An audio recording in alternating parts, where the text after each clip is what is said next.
Hey guys, welcome back to the Sonic Frontiers review series. Today we're going to talk about the story of Sonic Frontiers. If you haven't seen the last video, we talked about the presentation and how everything was presented through its open world, cyberspace, and Titans, and just how everything just kind of weaved together to make a really good experience.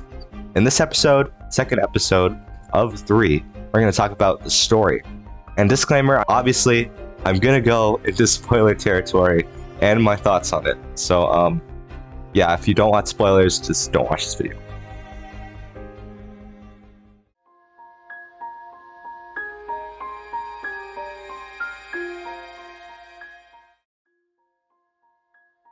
So a basic summary of the plot would be this. Sonic must save his friends that are trapped in cyberspace by defeating all the Titans. By doing so, he gets all his memories of the ancient civilization who made cyberspace to contain the end, or the final boss.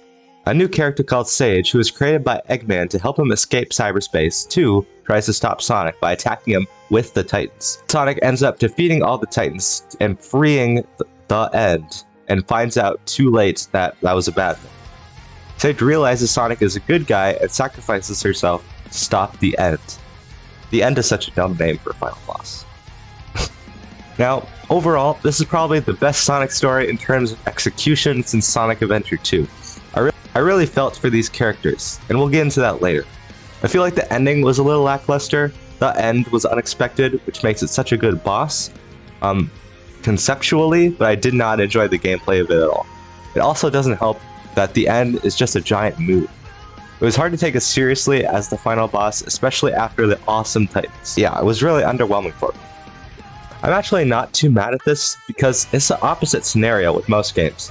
I'm often told the same story over and over and over and over again that it just gets stale.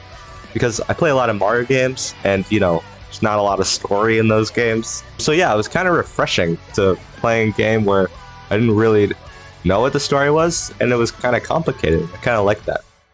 But I will admit, a little more detail on certain things would have gone a long way. Now, let's get into those characters.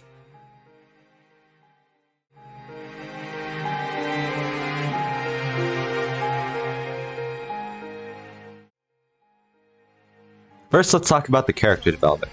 Now, before I get into the characters themselves, I gotta say, it feels like Sonic Team actually starts to care about these characters again, by realizing their mistakes they made with the characters in the past, and not only admitting that for characters like Tails, but fixing those characters so they feel like real people you can relate to. Sage is probably the best original character in a Sonic game since Blaze and Sonic Rush. While I am a bit dissatisfied on how her story was handled and presented, especially at the end, because again, I didn't like that ending. But I legit felt for her when she had to part from Dr. Eggman, and when she was battling to trust Sonic in the first place. Eggman and Sage have this very interesting dynamic relationship. It's like a father-daughter relationship almost, which can be weird at first glance, but I appreciate the game for taking that extra step that most games undertake, by taking risks. The thing I'm mad about is that they decided to have a post-credit scene in which Eggman finds or, creates Sage again after she sacrificed herself. While this isn't necessarily a bad thing, it's actually kind of a good thing because Sage gets to be around more and maybe in the next game, she'll come back.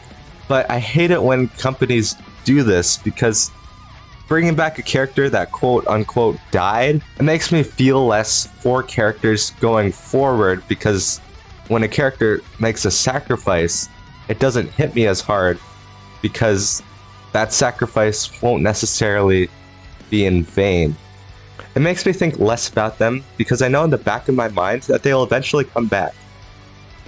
But other than that, this is basically my only complaint with Sage. I am so glad they changed Amy the way they did. Amy no longer raves about Sonic. She's less clingy and offers good advice. She's probably changed the least, in my opinion, of the main 3, but it's good to keep some of her character to not be this bland NPC character like she was in Sonic Boom. Her story with the Coco revolves around helping others in need. Sonic and Amy help a Coco find her one true love, which gives us a glimpse into the past of their daily lives. These interactions with Amy don't amount to much compared to the other characters, in my opinion, since they don't really grow closer or learn something, but it's a nice change of pace nonetheless. Knuckles now feels like a rounded character. I would say Knuckles is the best character and my favorite out of the three. He addresses his past on Angel Island protecting the Master Emerald, which unlike in past games where he just ignores it and pretends it doesn't exist, which I think is really cool. This gives him a reason for being there, unlike most games where he's just there. And I love his interactions with Sonic. The way he just shares his feelings in the one scene with Sonic just makes me feel so good. It's like Sonic Team cares about them again and cares about making a new story, which could potentially be a new video. Anyway, Sonic is also willing to listen to Knuckles instead of always interjecting with his annoyingly bad character. It's not all a sob story though. They still tease each other, which I do find funny. It's like true brothers would. During the story, you help Knuckles lead a small army of Coco to their post. We find that all their defenses were destroyed. Knuckles compares this to how he's the last of his kind. And who would remember him, kinda like the Coco, if he were to die? A very interesting topic to come up to, but again, I applaud the game for taking risks, because it's been a long while since the Sonic game has done that. Tails' change is a lot easier to recognize since he blatantly addresses it. He talks about how he's been scared in past games by referencing them. He promises to be more helpful, which he definitely does in terms of knowledge. Sonic and Tails make up and they become closer as friends. So much so, as this is where Sage realizes that Sonic is actually a good guy. There's only one Coco here, and it's like a mechanic, like Tails. There are a lot of weapons on this island, and we learned that there was a laser beam shot from space that destroyed them. The Coco story is a little less redundant, but the inclusion of Tails makes up for it. Tails even apologizes to Sonic for being scared in the past to things like Infinite and Sonic Forces. You know, the game that everyone unanimously thinks is one of the most disappointing Sonic games. They even mention the Deadly Six. While we're on this topic, let's talk about those references. There are a bunch of references in this game, and not just in the levels themselves, but in the story. One could argue, and one has, that the references are just shoehorned in there for fan service. And yes, maybe they were. But again, by doing this, Sonic Team is acknowledging past games. And it's not just the common ones they think we like.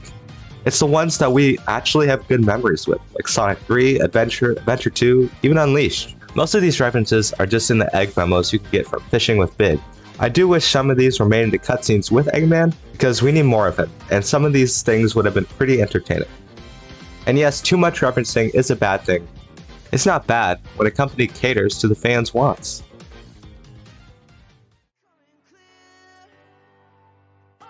Overall, the game had a promising opening with good storytelling and suspense toward the middle, but it felt like the end was rushed, because I was not satisfied. All the characters were great, and I will say it's a bright future for the storytelling of the Sonic universe.